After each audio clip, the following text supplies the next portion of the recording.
আজি আকৌ আপোনালোকৰ লগত মই টিউটৰ ছাৰ বাইদেউসকলৰ বিষয়ে দুই এষাৰ শ্বেয়াৰ কৰিম। আপোনালোকে স্কিপ নকৰি শেষলৈ ভিডিঅ'টো চাই থাকিব আৰু অসমৰ চুকে কোণে যাতে নেকি আমাৰ সেই ভিডিঅ'বিলাক গৈ পাই আপোনালোকে শ্বেয়াৰ কৰি দিব আৰু এতিয়ালৈকে যদি আমাৰ চেনেলটো ছাবস্ক্ৰাইব কৰা নাই কাইণ্ডলি ছাবস্ক্ৰাইব কৰি দিব।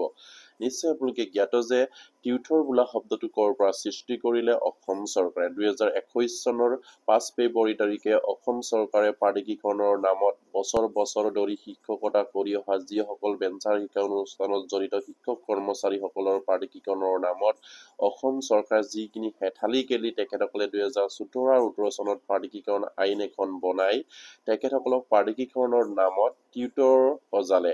যিহেতু শিক্ষকৰ পদৰ পৰা তেখেতসকলক অৱনমিত কৰি টিউটৰ হিচাপে প্ৰাদেশিকৰণ কৰি তেখেতসকলক সামান্য এটা পাৰিতোষিক প্ৰদান কৰি আহিছে আৰু টিউটৰ বনোৱাৰ উদ্দেশ্য এটাই যে সেই শিক্ষক কৰ্মচাৰীসকলৰ দৰমহা কমাই দিব পৰা কণ্ডিশ্যন কৰি তেখেতসকলে টিউটৰলৈ অৱনমিত কৰিলে। কাৰণ শিক্ষক হিচাপে তেখেতসকলক প্ৰাদেশিকৰণ কৰাৰ লগে লগে তেখেতসকলক সম্পূৰ্ণৰূপে আপোনাৰ যিখিনি চৰকাৰী সা সুবিধা আছে grade pay scale pay regular শিক্ষকৰ দৰে তেখেতসকলে প্ৰদান কৰিব লাগিব বুলি সেই বয়ত তেখেতসকলে অসম চৰকাৰে এটা ষড়যন্ত্ৰ কৰি তেখেতসকলক টিউটৰ সজাই শিক্ষকৰ পৰা টিউটৰলৈ অৱনমিত কৰিলে। আৰু সেয়া কেতিয়া কিমান গ্ৰহণযোগ্য নিশ্চয়কৈ অসমৰ জনসাধাৰণে বিবেচনা কৰা উচিত।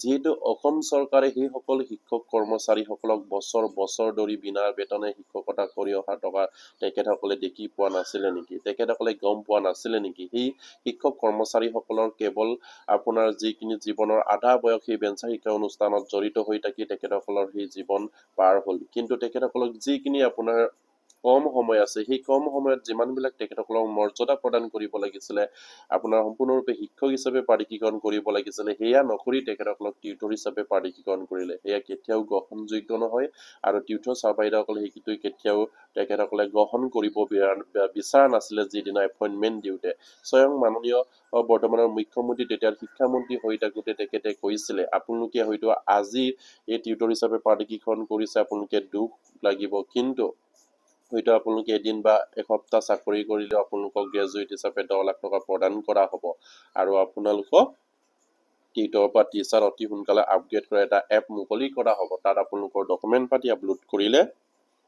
আপোনালোকক টিউটৰ পৰা টিচাৰ কৰা হ'ব বুলি স্বয়ং মাননীয় মুখ্যমন্ত্ৰী তেতিয়া শিক্ষামন্ত্ৰী হৈ থাকোঁতে প্ৰতিশ্ৰুতি প্ৰদান কৰিছিলে। সেই আশা দি সেই টিউটৰ ছাৰ বাইদেউসকলে সেইখিনি যিখিনি এপইণ্টমেণ্ট লেটাৰ সেইখিনি গ্ৰহণ কৰিছিলে, নহ'লে তেখেতসকলে তাতেই গ্ৰহণ নকৰোঁ বুলি এটা সিদ্ধান্ত ল'ব গৈছিলে। কিন্তু অসম চৰকাৰৰ মাননীয় মুখ্যমন্ত্ৰী তেতিয়া শিক্ষামন্ত্ৰী হৈ থাকোঁতে চলা শিকতাৰে তেখেতসকলে তেখেতসকলক গ্ৰহণ কৰিব দি কিন্তু এতিয়া অসম চৰকাৰৰ যিখিনি গা এৰা স্বভাৱ সেইখিনি সলনি নহ'ল আৰু সেইবাবেই আমাৰ টিউটৰ ছাৰ বাইদেউসকলে বাৰম্বাৰকৈ আন্দোলনৰ কাৰ্যসূচী অনশন কাৰ্যসূচী প্ৰতিবাদী কাৰ্যসূচী লৈ আহিছে, কিন্তু অসম চৰকাৰৰ গা লৰা নাই।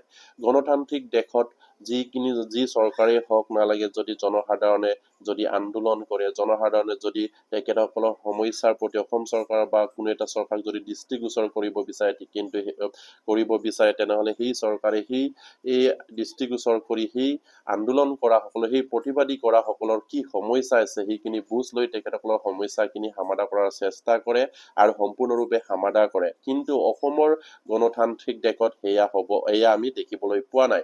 যিমানখিনি আন্দোলন কৰিলেও কোনো গুৰুত্ব নাই, যিমান অনশন কাৰ্যসূচী লৈছে কোনো গুৰুত্ব নাই। কি ধৰণৰ গণতান্ত্ৰিক ৰাজ্য হ'ব পাৰে অসমখন সেয়া আপোনালোকে চিন্তা কৰক।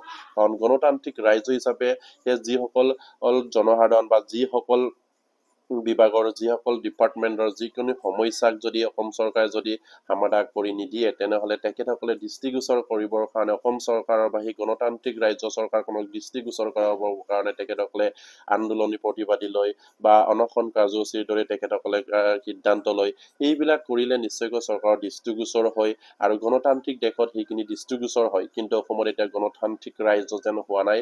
তেখেতসকলে নিজৰ মতে সেইখন ৰাজ্য চলাই আছে, নিজ যি কৰিম বুলি ভাবে সেইটোৱে কৰিছে। সেয়া অসমৰ জনসাধাৰণে বিচাৰক নিবিচাৰক, কিন্তু যিজন ৰজা হিচাপে এতিয়া আছে বৰ্তমানৰ মুখ্যমন্ত্ৰী তেখেতে যিটো কৰিম বুলি ভাবে সেইটোৱে কৰে। কিন্তু জনসাধাৰণে যিটো মানে সমস্যা তেখেতসকলক অৱগত কৰে সেই সমস্যাখিনি তেখেতসকলে যদি সমাধান কৰাৰ ইচ্ছা নাথাকে তেনেহ'লে সেইখিনি নকৰে।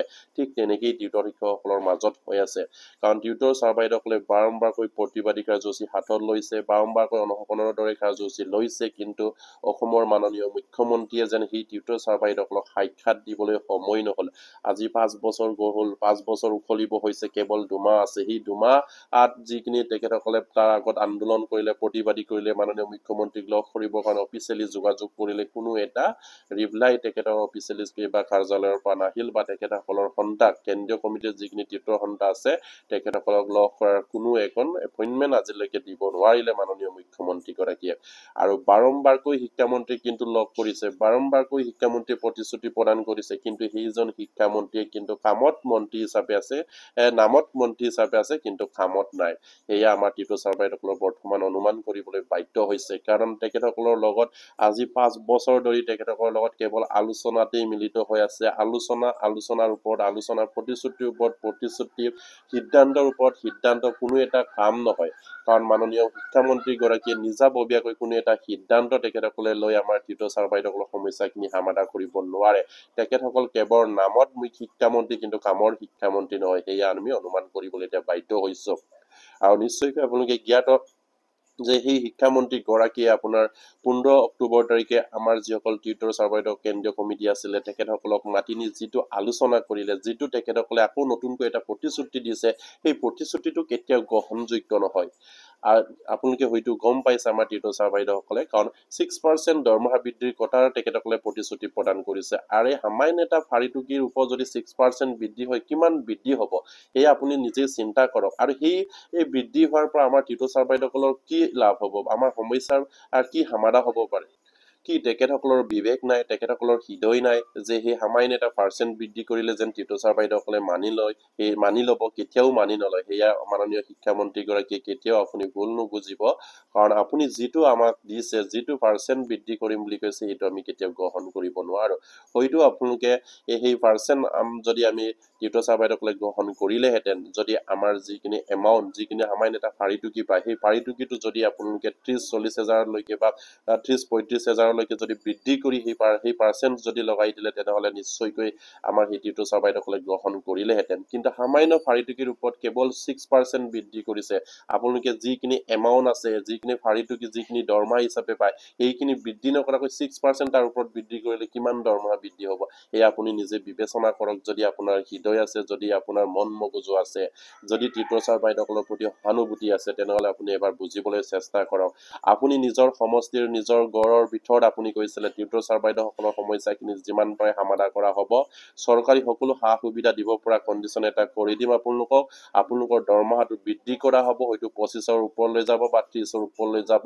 এইখিনি আমাৰ টিউটৰ ছাৰ বাইদেউসকলে দাবী কৰি আহিছিলে কিন্তু আপুনি এইখিনি হ'ব যি পাৰো আপোনালোকৰ কামখিনি কৰিম আৰু চৰকাৰী সকলো সা সুবিধা প্ৰদান কৰিম সেইদৰে আপুনি নিজৰ সমষ্টিৰ নিজৰ গড়ৰ ভিতৰত কোৱাৰ পাছত আকৌ 15 অক্টোবৰ তাৰিখে যি ধৰণে মাতি নি আপোনালোকে আকৌ আমাৰ কেন্দ্ৰীয় কমিটিক আকৌ কথা দিছে কি ধৰণৰ হ'ব পাৰে আপোনাৰ লগত প্ৰত্যেক দিনাই আলোচনাবিলাকৰ কথাবিলাক মিল নেথাকে আজি যদি আলোচনা হয় কিবা এটা ক'ব খালিৰ আলোচনাত কিবা এটা সিদ্ধান্ত লয় আজিৰ আলোচনাত কিবা এটা সিদ্ধান্ত লয় এই সিদ্ধান্তৰ কোনো সঠিক নাই কোনো স্থিৰতা নাই আৰু সেইবাবেই আপোনালোকৰ বাৰম্বাৰকৈ আমাৰ কেন্দ্ৰীয় কমিটিয়ে অনুৰোধ জনাই আহিছিল যে আপুনি যদি সমাধান কৰিব পাৰে তেনেহলে কওক নোৱাৰিলে নাই আৰু আমি এতিয়া ক'বলৈ বাধ্য হৈছো আমাৰ শিক্ষামন্ত্ৰী গৰাকী আচলতে মিছলীয়া তেখেতে একো কৰিব নোৱাৰে কিন্তু কৰিব নোৱাৰিও তেখেতসকলে আমাৰ সান্তনা দিবৰ কাৰণে কিয় তেখেতসকলে লগ কৰি আছে সেয়া তেখেতসকলে লগ দিব নালাগে তেখেতসকলে ডাইৰেক্ট কৈ দিয়ক আপোনালোকৰ কাম মোৰ দ্বাৰা নহ'ব আপোনালোকে মুখ্যমন্ত্ৰীক যেনেকে যি পাৰে লগ কৰক বা মুখ্যমন্ত্ৰীয়ে কৰিলে হ'ব সেইখিনি যদি কথা কৈ দিলেও তেনেহলে আমাৰ সেই টিউটৰ ছাৰ বাইদেউসকলে নিশ্চয়কৈ আপোনাক আমনি নকৰে কিন্তু বিভাগৰ মুৰব্বী হিচাপেহে আপোনাক সুধিছে বা বিভাগৰ মুৰব্বী হিচাপেহে আপোনাক লগ কৰিছে যিহেতু শিক্ষা বিভাগৰ আপুনি মন্ত্ৰী তেনেহলে শিক্ষা বিভাগৰ মন্ত্ৰী হিচাপে আপুনি শিক্ষা বিভাগৰ অভিভাৱক বা আমাৰ অভিভাৱক আৰু আমাৰ অভিভাৱক হিচাপে আপুনি যদি আমাৰ হৈ যদি মুখ্যমন্ত্ৰীক এষাৰ কথা ক'ব নোৱাৰে বা আমাৰ হৈ আপুনি মুখ্যমন্ত্ৰীৰ লগত আমাৰ বিষয়টো আলোচনা কৰিব নোৱাৰে তেনেহলে আমি কেনেকৈ আপোনাক অভিভাৱক হিচাপে আমি মানি লৈ বিশ্বাসত ল'ম এয়ে আমাৰ টিউটৰ ছাৰ বাইদেউসকলে এটা ডাঙৰ প্ৰশ্ন আৰু সেয়েহে আপুনি যদিহে নোৱাৰে তেনেহলে নিশ্চয়কৈ কথাবিলাক স্পষ্টভাৱে কৈ দিয়ক মই শিক্ষা বিভাগত থাকিলেও সেইখিনি কাম কৰিব নোৱাৰো আপোনালোকে নিজৰ সমস্যাখিনি মাননীয় মুখ্যমন্ত্ৰীৰ লগত আলোচনা কৰিবলৈ চেষ্টা কৰক আৰু হেয়া নকৰি আপুনি বাৰম্বাৰকৈ আপোনাৰ আমাৰ টিউটৰ ছাৰ বাইদেউসকলক মাতি নি যি ধৰণৰ প্ৰতিশ্ৰুতি প্ৰদান কৰিছিলে, যি ধৰণে আমাৰ হৃদয়ত আঘাত দিছে, সেয়া কেতিয়াও আমি মানি ল'ব পৰা নাই। আৰু আপোনাৰ 6% আপোনাৰ হাততেই ৰাখক, আমাক নালাগে। আমাক যদিহে দিব পাৰে তেনেহ'লে আমাৰ যিখিনি সমকামৰ সমমৰ্যাদা, সমকামৰ সমবেতন প্ৰদান কৰক, তেতিয়াহে আমি গ্ৰহণ কৰিম।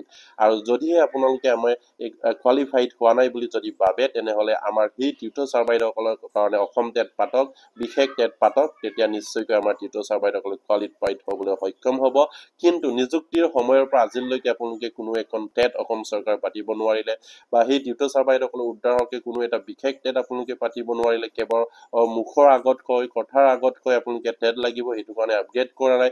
কিন্তু আপুনি যে কি টেট পতা নাই সেইটো কিয় আপুনি ক'ব নোৱাৰিলে যে আমাৰ টেট পতা নাই, কেনেকৈ তেখেতসকলক আপগ্ৰেড কৰিম? আমি টেট পাতি তেখেতসকলক মানে টেট পৰীক্ষাত উত্তীৰ্ণ হ'বলৈ দি আমি আপগ্ৰেড কৰিম, আমি অসম টেট পাতি লওঁ, সেই বুলি কিয় ক'ব নোৱাৰিলে? কিন্তু সেইখিনিকে নকৈ আপোনালোকে কৈ আছে টেট লাগে, টেট লাগে। সেই টিউটৰ ছাৰ বাইদেউক টেট লাগে, ক'ত বহিব টেট, ক'ত দিব টেট? সেয়ে আপোনালোকৰ এটা বিবেচনা কৰিব লাগে। আৰু সেইবাবে আপোনালোকে টিউটৰ ছাৰ বাইদেউসকলৰ প্ৰতি যদি আন্তৰিকতা আছে তেনেহ'লে তেখেতসকলক সমকামৰ সমবেতন প্ৰদান কৰক। সমকামৰ সমমৰ্যাদা যদি প্ৰদান কৰিব পৰা নাই টেটৰ বাবে, তেনেহ'লে টেট পাছত পাতি আপোনালোকে সেইসকলক সমকামৰ সমমৰ্যাদা প্ৰদান কৰিব। কিন্তু এতিয়া সমকামৰ সমবেতন প্ৰদান কৰি দেখুৱাওক, তেতিয়াহে আপোনাৰ চৰকাৰক আমি টিউটৰ ছাৰ বাইদেউসকলে মানি ল'ম, যিহেতু এইখন চৰকাৰ আমাৰ কাৰণে ভাল, গণতান্ত্ৰিক ৰাইজৰ চৰকাৰ, জনসাধাৰণৰ হিতাৰ্থে কাম কৰে, তেতিয়াহে আমি ভাবিবলৈ বাধ্য হ'ব। এচাম মানুহক আপোনালোকে একেবাৰে মৰিবলৈ ঠেলি দিছে, এচাম মানুহক উদ্ধাৰ কৰি আছে, এইটো কি যুক্তি হ'ব পাৰে? সেইটো চৰকাৰৰ নিয়ম হ'ব নোৱাৰে। চৰকাৰৰ নিয়ম হ'ব লাগে প্ৰত্যেকজন ব্যক্তিয়ে সমভাৱে সমমৰ্যাদা পাইছে নে নাই, তেখেতসকলে সমকামৰ সমমৰ্যাদা পাইছে নাই, সেইখিনি আপোনালোকে দৃষ্টি ৰাখিব লাগে।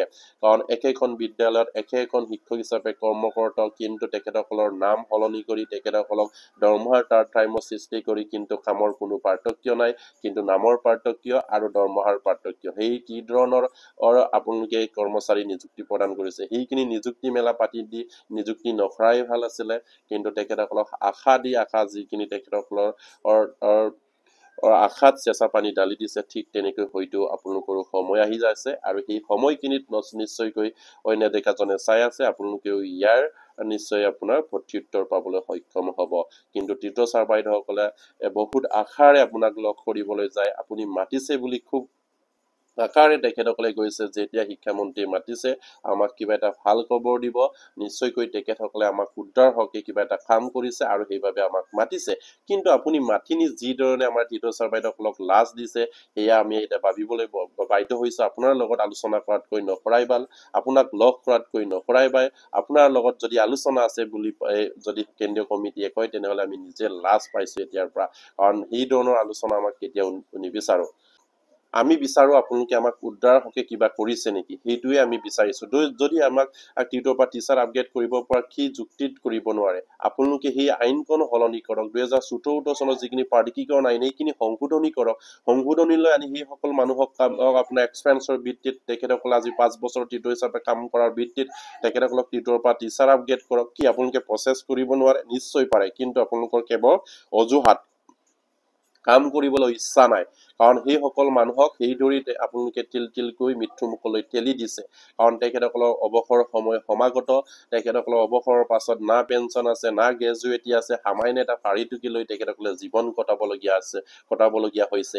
আৰু সেইখিনি কেৱল আপোনালোকৰ দুখৰ কাৰণে এইবিলাক তেখেতসকলে এইখিনি হ'বলৈ পাইছে। কিন্তু ইয়াৰ হয়তো আপোনালোকে নিশ্চয়কৈ ইয়াৰ যিখিনি তেখেতসকলে ভুগি আছে, ইয়াৰ কষ্টত নিশ্চয়কৈ আপোনালোকে এদিন নহ'লে এদিন ভুগিবলৈ পাব। সেয়া হয়তো আমাৰ টিউটৰ ছাৰ বাইদেউসকলে মনৰে তেখেতসকলে সেইখিনি আশা কৰি আছে। কিন্তু আপোনালোকে যি ধৰণৰ মাতি নি যি ধৰণে আলোচনা কৰিব লাগে সেই ধৰণে নকৰে। আৰু সেয়েহে তেখেতসকলে বাৰম্বাৰকৈ অনুৰোধ কৰি আহিছে, এতিয়াও সময় আছে। যদিহে পাৰে মাননীয় মুখ্যমন্ত্ৰী আৰু শিক্ষামন্ত্ৰী সেই টিউটৰ ছাৰ বাইদেউসকলৰ যিখিনি মাহিলী দৰমহা, যিখিনি ৱেজেছ আছিলে, সেইখিনি চেলাৰীলৈ কনভাৰ্ট কৰি তেখেতসকলক আপোনাৰ যিখিনি দৰমহা প্ৰদান কৰিব লাগে সেইখিনি প্ৰদান কৰক। সমকামৰ সমবেতন প্ৰদান কৰক। তেখেতসকলক 35-40 হাজাৰ টকাকৈ মাহিলী দৰমহা প্ৰদান কৰক। তাৰ পাছত আপোনালোকে যি ধৰণে ৰেগুলাৰ কৰিব বিচাৰে, যি ধৰণে কোৱালিফিকেশ্যন লাগে, তেখেতসকলক সেইখিনি কৰাৰ সুবিধা প্ৰদান কৰি ৰেগুলাৰ কৰিব বুলি আশা ৰাখিলোঁ। আৰু প্ৰতিগৰাকী টিউটৰক মই অনুৰোধ কৰিছোঁ, আপোনালোকে এতিয়া সাৱধান হ'বৰ হ'ল আপোনালোকে শিক্ষামন্ত্ৰীয়ে যে আলোচনালৈ মাতিছে বুলি ক'লে আপোনালোকে জাপ মাৰি যাব নালাগে আপোনালোকৰ বিষয়বস্তুটো আগতে জানি ল'ব তাৰ পাছতহে কেন্দ্ৰীয় কমিটিয়ে যাব এয়া আপোনালোকক অনুৰোধ থাকিল আৰু অতি সোনকালে যেনে আন্দোলনৰ সিদ্ধান্ত লওক সেয়ে কামনা কৰিছো আৰু আজি ভিডিঅ'টো শেষ কৰিলো আৰু প্ৰতিগৰাকী টিউটৰকো যাতে নেকি বা অসমৰ জনসাধাৰণে এইখিনি খবৰ পাই আপোনালোকে শ্বেয়াৰ কৰি দিব নমস্কাৰ জয় আই অসম